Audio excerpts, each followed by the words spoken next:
Gita TV.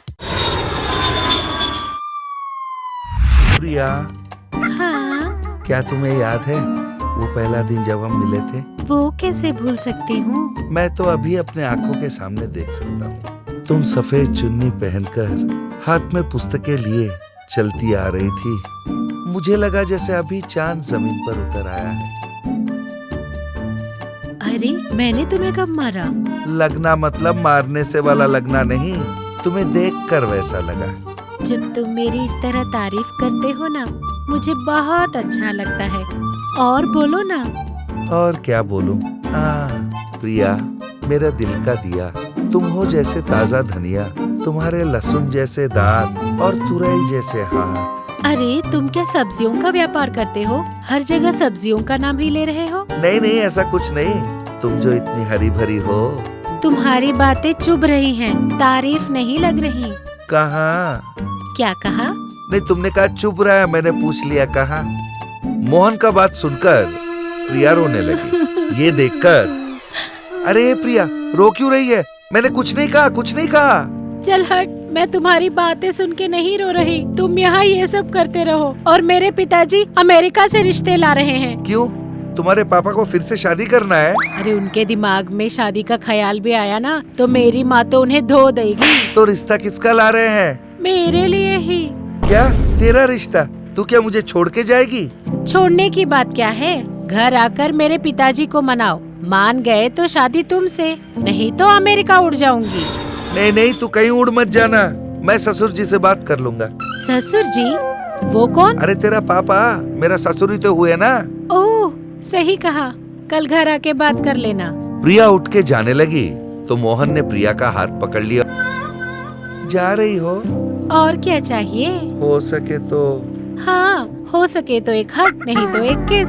ये सब कुछ शादी के बाद। अरे नहीं नहीं, वो सब मुझे नहीं चाहिए। जा रही हो तो कॉफी के पैसे देते जाओ। प्रिया उसे घूर के देखने लगी। दूसरे दिन सुबह मोहन प्रिया के पापा से मिलने उनके घर पहुंचा। वहां पहुंचकर उसने घंटी बजाई। प्रिया के पापा कुमार ने दरवाजा खोला। हाँ, कौन हो तुम? क्या चाहिए? प्रिया चाहिए।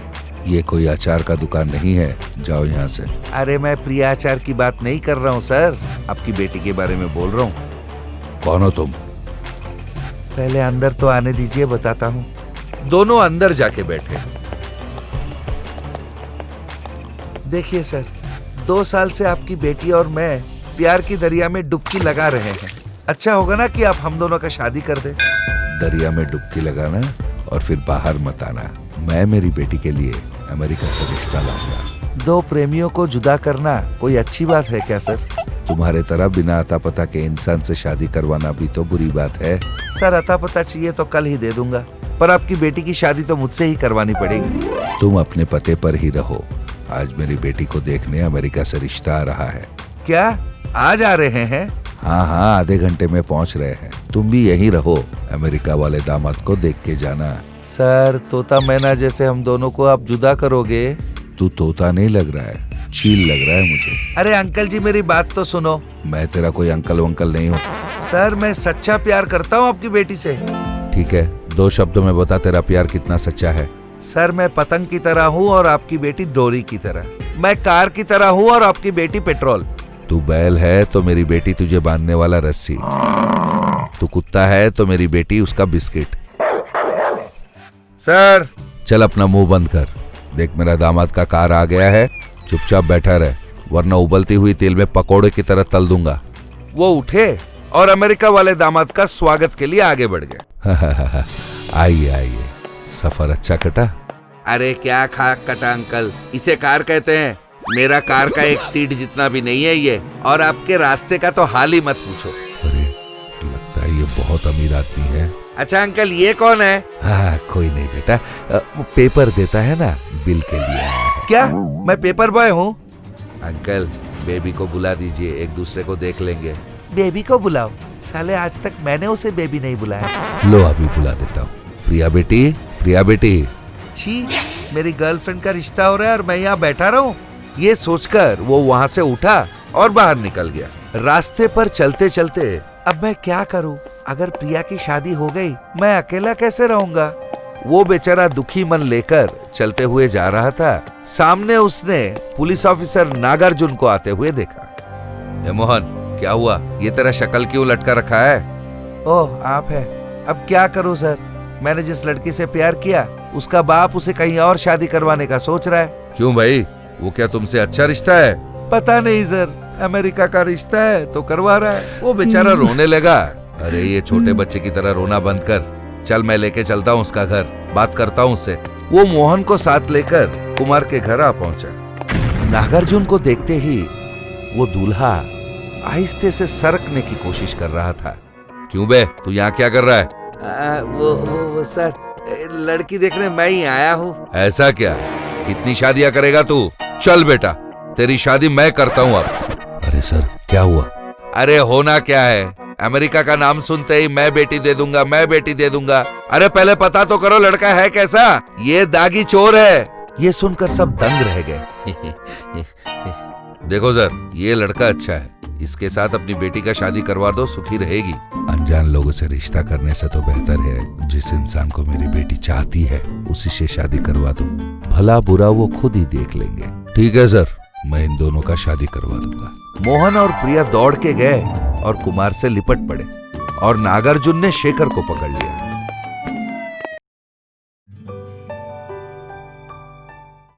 एक गांव में सोहनलाल नाम का एक आदमी रहता था। उसके पास 8 बकरियां थी। वो उन्हें बाहर बरामदे में बांध कर रखता था। उसके छोटे से घर में वो अपनी पत्नी के साथ रहता था। आस पड़ोस के सारे घर बड़े बड़े थे।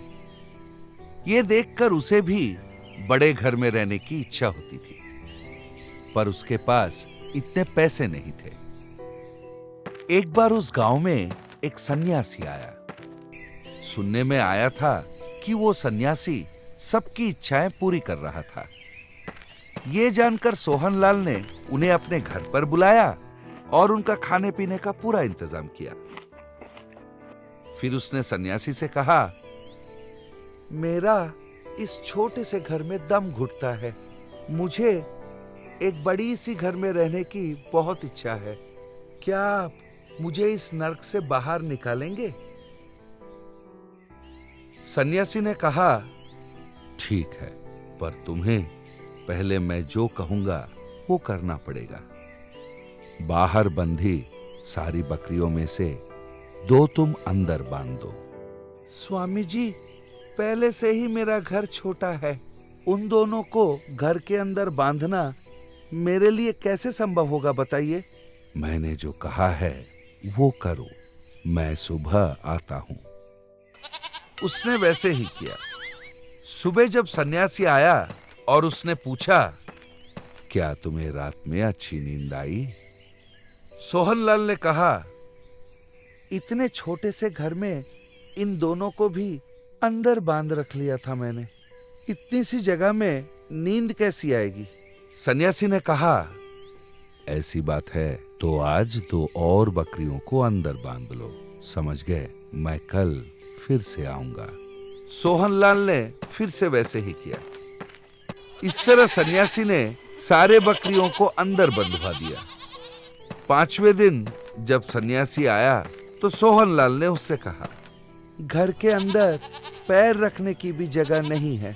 सन्यासी ने कहा, आज 2 बकरियों को बाहर बांध देना, मैं फिर से सुबह आ जाऊंगा। अगले दिन उसने सोहनलाल से पूछा, घर में कैसा लगा? पहले से काफी बेहतर था। इस तरह 4 दिनों में सन्यासी ने सारी बकरियों को बाहर बंधवा दिया।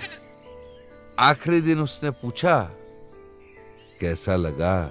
सोहनलाल ने कहा, क्या बताऊं कैसा था। पूरे पिछले हफ्ते बकरियों को अंदर रख के ऐसा लगा कि हम नर्क में रह रहे हैं। अब पहले से बहुत बेहतर है। सन्यासी धीरे से हंसकर वहां से चला गया। इस तरह के कई और मनोरंजक और ज्ञानवर्धक कहानियों के लिए बने रहिए हमारे साथ।